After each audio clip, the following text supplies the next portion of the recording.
Hi, I'm here to talk to you about metacognition. Metacognition is the ability to think about your own thoughts. It's a thought process about thought processes. I don't know if I'm getting my point across. I think that I need some sort of demonstration. I think giving the definition is important, but we need to be able to visualize it. I think maybe we can think about a coordinate plane. So when you think about an x and y axis, that's your normal thoughts. You're on someplace on this two-dimensional plane. Metacognition is the z-axis. It's the ability to take a step back and gain some perspective, where you can see your own thoughts, see where you're going, step out of the flow, so you can see where you've been and where you want to be.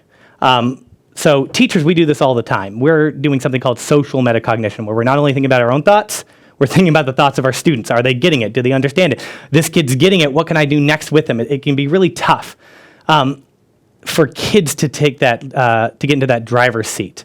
And that's what we need to be doing, because we can see that look of confusion on their faces, and we can realize, oh, you're not getting this.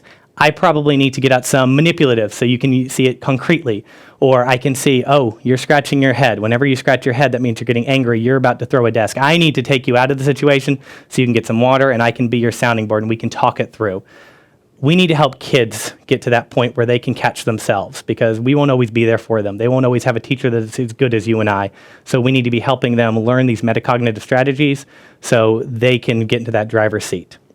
My name, by the way, is Patrick Majors. I am a teacher at Joe Pye Elementary School in South Carolina. I teach at a Title I school. The things I'm talking to you about were not found in a sterile environment. They weren't to be used in some idealized version of a classroom. I use them with my actual students, and there's something that you can probably use with your kids. So I want to talk to you about two ways that metacognition can help. It can help intellectually and emotionally. Intellectually, it can help kids take ownership of their learning. So imagine you've got 3 kids. Heterogeneous, small group, you're trying to work on multiplication. It's what I was doing this week. You've got this kid over here who's trying to learn 6 times 4, and they're drawing their circles, and they're putting dots, and it's making sense. They know they're going to combine it, and if they count all the dots, they'll get the right answer. And this kid over here has been studying it for weeks, has the multiplication memorized, and just wants to yell, it's 20 is 4, it's 24, the answer's 24. And this kid over here is just, it's not clicking for them. They're confusing with addition, and they want to do 6 plus 4, it's 10, but you're trying to do 6 times 4. Metacognition can help all of these kids. This child over here, they can realize, okay, for me, this is kind of tough. What I need to do is draw it out. I need to see things concretely. When I'm learning something new, I need to think things through more. This kid over here, metacognition will help them because it can realize, oh, I get this. I need to be seeking new challenges. I need to go more deeply and try to explain my answers. And this child over here, we can teach them metacognitively. When I'm doing something that's hard for me, I can ask for help. This is hard. I need to find someone who can help me with it. One way that I've tried to do it in the classroom is through the use of goal sheets. So whenever we are working on something like, let's say, multiplication facts, we'll take a baseline and everyone will get their beginning data.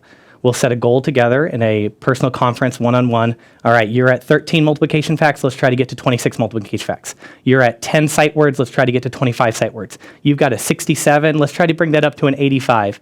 And we always try to word them from X to Y by when. So I will go from here to there by the end of the month, by the end of the quarter, by December 13th. And then the most important part is picking strategies. We want our students to be able to decide, all right, I need to get to here, how do I get there?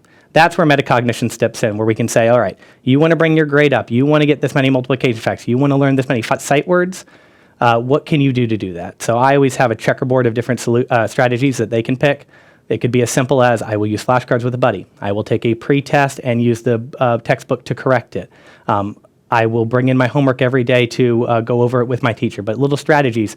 And then every day they're tracking, am I using my strategy, so that when they take their post-test, we can reflect. Did you reach your goal? Did you not? Why or why not? Even if they succeeded, what allowed them to succeed? That's bringing in that metacognition so they can realize, oh, the things I did helped improve my grade. The things I did helped me learn the material better.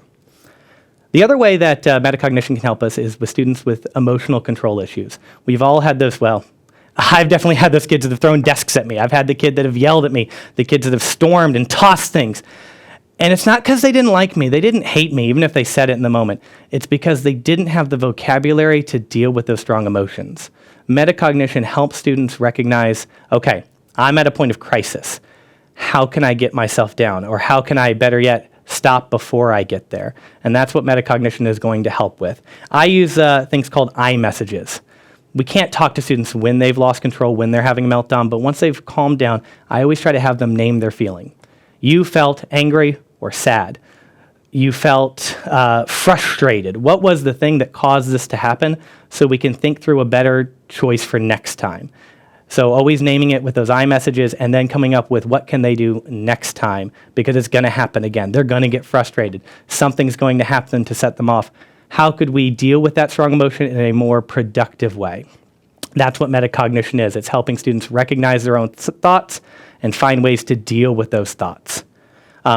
So this was very much a drive-through professional development. You stopped in, you got some tidbits. I hope that I piqued your interest. Metacognition is a huge topic that there are so many places to go. We didn't talk about how it can help interpersonally, helping students understand their role in relationships. We didn't talk about how it can help kids creatively, objectively critique themselves. There's so much to metacognition, and I think that if there's one thing that could help whatever classroom you're in is helping students recognize that their thoughts are their own. They are in charge of what they think, and they are in charge of what they do.